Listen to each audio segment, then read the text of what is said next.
the end of October, the leaves have mostly fallen from the trees, and we are planting garlic. Here in Zone 4, Wisconsin, we typically plant ours sometime in the last 2 weeks of October, weather depending. There is a little bit of an art to knowing when to plant garlic. You don't want to plant it too early because you don't want it to actually sprout and come out of the ground in the fall time, but you do want to give it time to settle in before the ground freezes. I like to take a look at the 10-day forecast and see the high temperatures below about 50 degrees Fahrenheit. I also take into account the rain though. I don't like planting garlic in the mud, so if it's going to rain, that might cause us to plant a little bit early.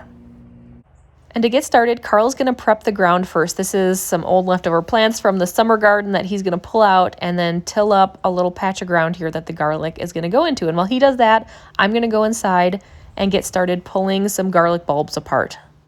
We grow about 8 different types of garlic every year, and I like to keep them separate and know who's who, so I make little labeled containers to put the cloves in once I've pulled them apart from the bulbs. You wouldn't have to do this, of course, if you're only growing one type.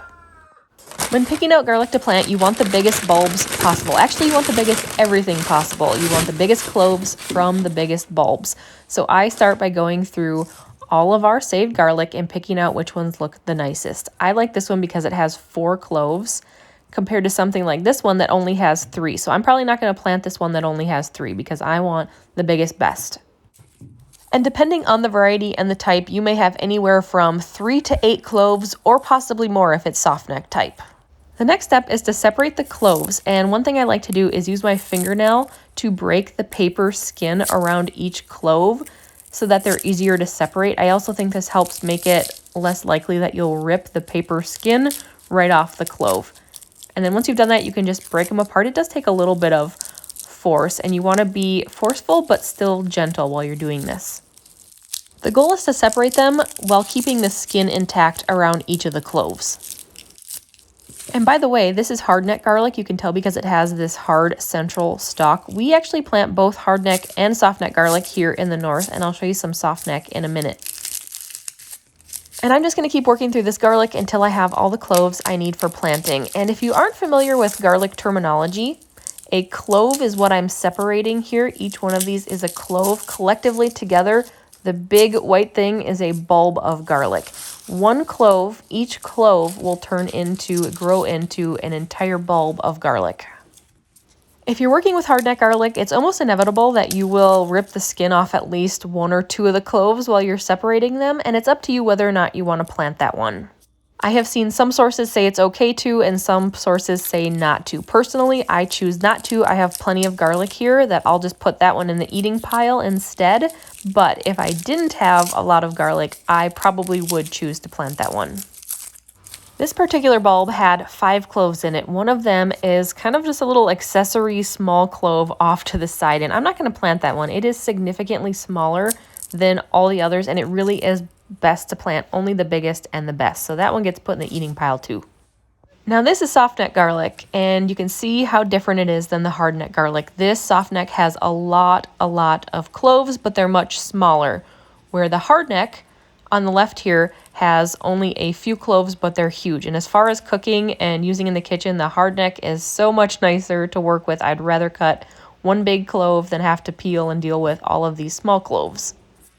Softneck garlic doesn't grow as big and beautiful for me here in the north as hardneck does either. It's more suited for southern growing, but the reason that I grow it is because of its storage life. It has a much longer storage life than hardneck garlic does. So I always eat the hardnecks first and save the softnecks for the end of winter. As far as pulling these cloves apart, I start with the same process as the hardnecks where I use my fingernail to break the skin. But then in addition, you have to peel away kind of the top couple layers of papery skin so that you can separate the cloves. And then once you see them, you can pull them apart.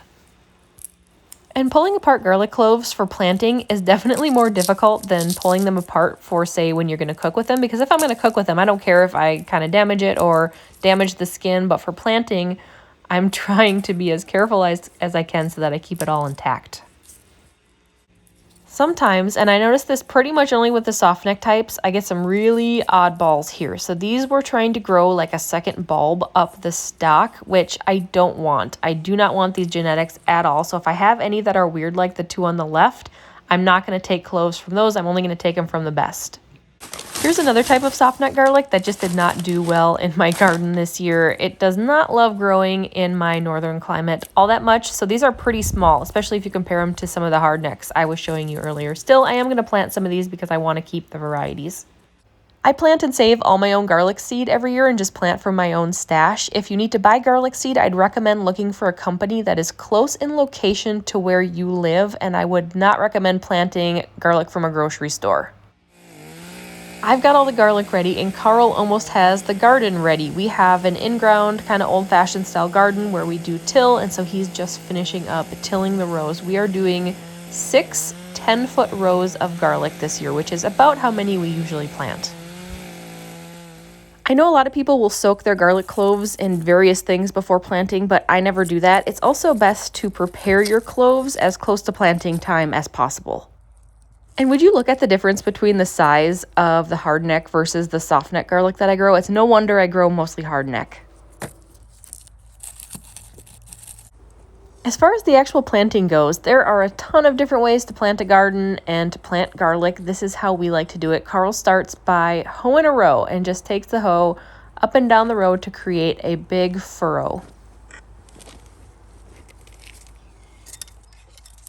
And if you followed me on social media for any amount of time, you may know that Carl is a very meticulous, detailed person, so he likes to actually measure how far apart things are planted. For garlic, we plant them 6 inches apart, so he has a tape measure set.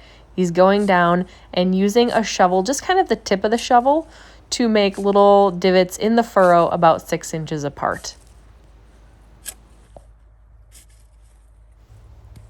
Next, he goes through with the garlic and drops 1 clove into each of the holes that he's made. He'll come back through in a second and bury them. Sometimes we have little helpers in the garden. This is Whitey. She is 9.5 years old, one of our original chickens, and she loves being in the garden, finding bugs. The garlic cloves are planted 2 to 3 inches deep, and they're planted pointy side up. You can see Carl's technique here is to kind of nestle them into the soft dirt so they stay pointy side up, and then gently cover them with soil.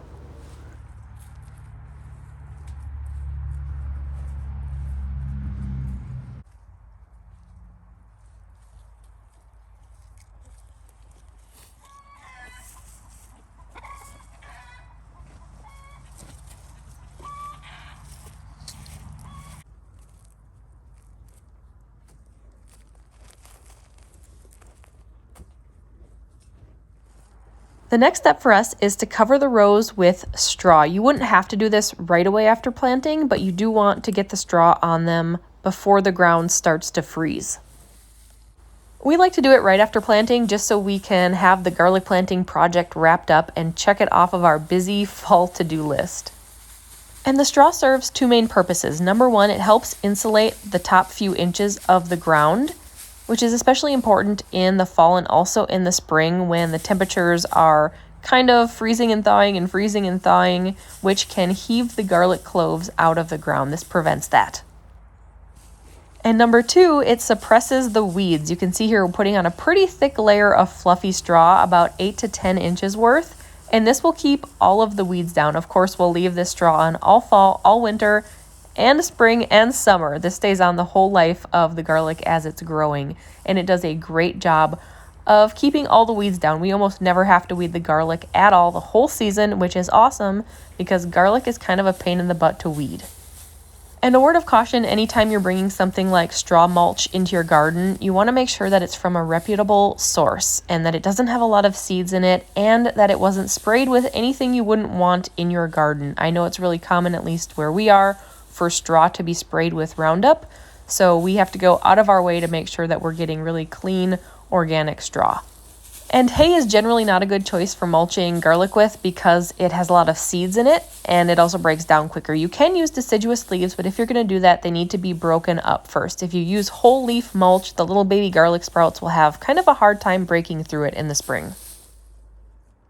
And that's it. The garlic is all tucked in for winter. We won't do anything else to it until the spring. I do like to come through in the spring when it's popping up and just make sure that they're all coming up okay. Once in a while, some of them will get hung up on the straw and need just a little bit of help. Let me know if you have any questions, and if you found this video helpful, I would love it if you could give it a thumbs up, and make sure to subscribe to my channel so that you are the first to know whenever a new video is posted.